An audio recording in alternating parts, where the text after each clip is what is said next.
stepdaughter's entitled boyfriend lands them homeless, Carless, and adrift.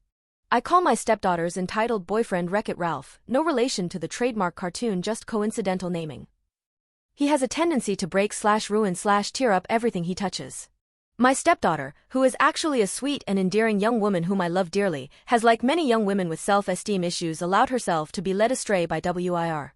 In the year they've been together, she's lost everything, but at 23 she is old enough to learn her lessons without us parents coming to her rescue until she gets rid of WIR and back on track. When they first got together, they lived with her dad and myself for a few months. It very quickly became apparent WIR had a chip on his shoulder when it came to me. He would carry tales to my husband, causing us to argue, despite my husband telling WIR many times that was my house and everything in it was mine. WIR would keep asking my husband, not me, if he could have this or that, and that's if he asked. He kept getting more and more animals despite our telling him no more. Neither were taking care of the ones they had. They weren't buying dog or cat food or cat litter, my husband and I were. They weren't picking up the messes, and they weren't training them, allowing them to tear up our belongings. Mary Jane is legal in our state, and there is a dispensary in our town, and the only work these two would do is door delivery, her job with a daily payout, just to get enough money for WIR to make a purchase at the dispensary every day along with eating at fast food restaurant.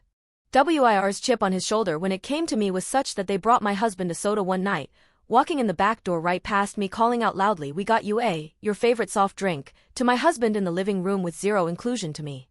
Another example is my stepdaughter asking if she could use my debit card to go get the four of us drinks at a local convenience store one hot day. My husband and I were unloading stuff from the truck and trailer in the backyard, which was no problem.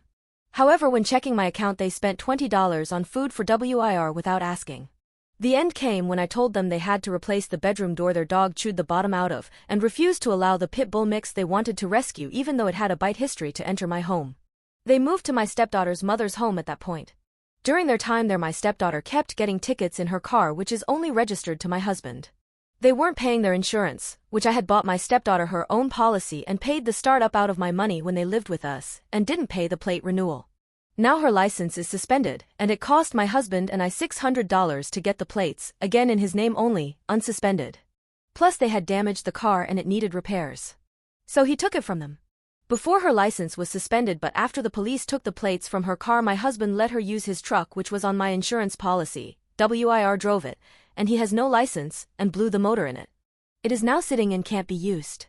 I told my husband I would put the car on my insurance for him, but only if he drove it. If he returned it to them, I was canceling the insurance, which I've stood by.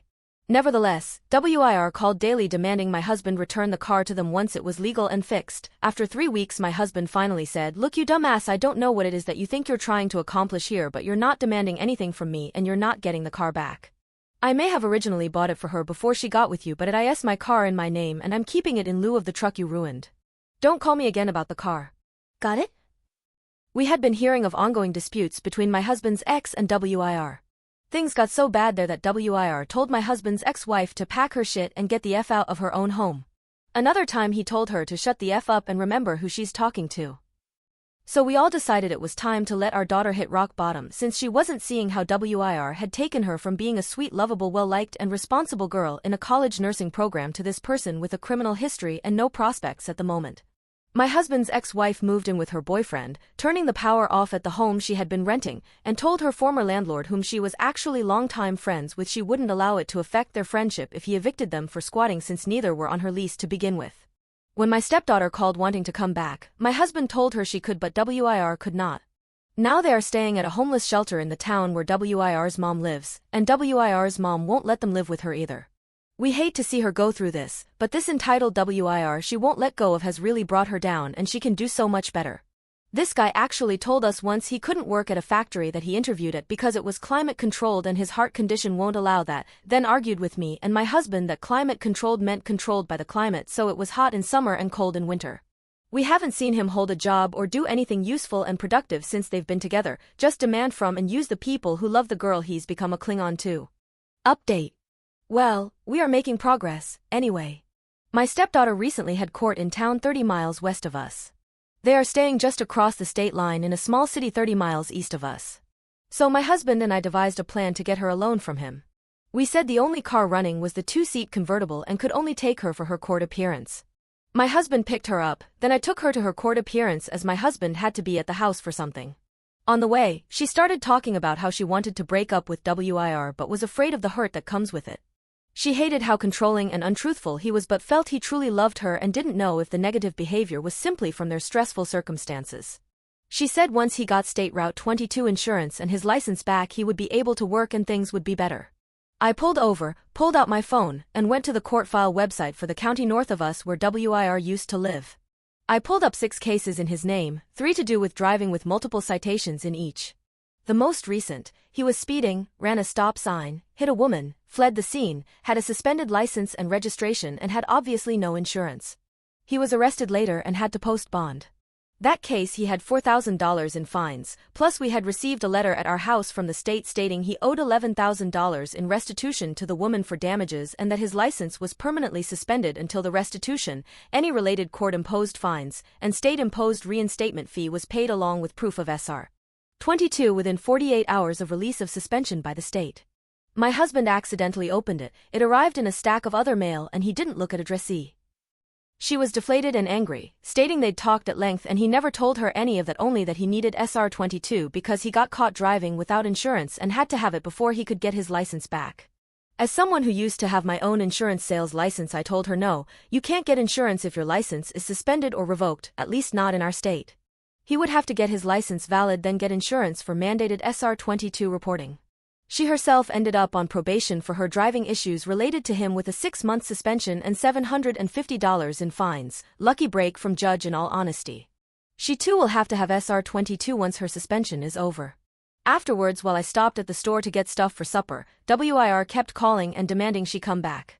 Despite plans to have supper with her that evening, she ultimately gave in to the relentless calls and asked her dad to take her back before I could cook. I did verify that yes, she has an IUD for those that inquired. She was very unhappy with her situation and beginning to see him for what he is, and how in the year they've been together he's brought her down. However, she's not quite at the leaving him point, but hopefully with any luck she'll be calling to come home soon. She knows she has a place here with us, but he doesn't. Update 2. It's been a while since I first posted about my stepdaughter and her entitled boyfriend, and I have had requests for updates. Well, here you go. First of all, I think you all probably know what developed immediately after I posted. Most of you, and myself, nailed it on the head. She was actually pregnant when I made the post. And kept it quiet until she was showing, giving her dad and I about 3 months to prepare for our granddaughter. She's a beautiful little girl, with eyes, and a smile that light up the place. She's not quite a year old now. Sadly, my husband passed unexpectedly when the baby was only 6 weeks old. My stepdaughter and I witnessed it, much to our horror. It has been a very devastating and emotional time since. This may surprise many of you, but she, the baby, and WIR all 3 still live with me. And guess what? He and she both have jobs now. He is actually a surprisingly good dad. He is still a bit more possessive of the 2 girls than I care for, however he also knows he will never have the pull and manipulation over me through my stepdaughter that he tried with her mother and my husband, so he knows his limits. Neither have driver's licenses and I do not routinely taxi them to work or back. They are adults with a child, but I will take them or pick them up on occasion. I let them know I'm proud of them both and want to see them succeed. And by the way, Step has been differentiated for these posts only. In real life, neither my husband or I ever used Step when referring to our children and grandchildren. His kids are mine, just as mine were his, and that will never change. I will always love and be there for my stepdaughter and granddaughter as her parent. Even WIR learned I had his back on an incident I knew was not his doing or fault but he was wrongfully getting blamed for. When my husband passed, as she and I sat stunned in the ER with his body, WIR was the first family member through the door to us still in his work uniform having come straight from his job, falling to his knees in genuine tears and pulling us both into a tearful group hug as we all cried together. I give credit where credit is due. But here is our update. Bittersweet. Unexpected. Not at all how I, or probably most of you, would have thought things would pan out. Even the entitled Wreck-It Ralphs of the world do, sometimes it seems, have the potential to turn themselves around and begin to resemble normal, productive, team player people again. It's not perfect, but no one's life is. It's a damn good start in the right direction for them at least. And I'm grateful to still have them in my life too. These last months would have been worse without them. Relevant comment. Commenter, good on you for staying strong and compassionate of others in the midst of your tragedy. We are all happy for the joy of your granddaughter's good health and the love you share. Commenter 2, so sorry for the devastating loss of your husband. Your update gives hope and promise to possibilities and love. Enjoy your precious grandbaby.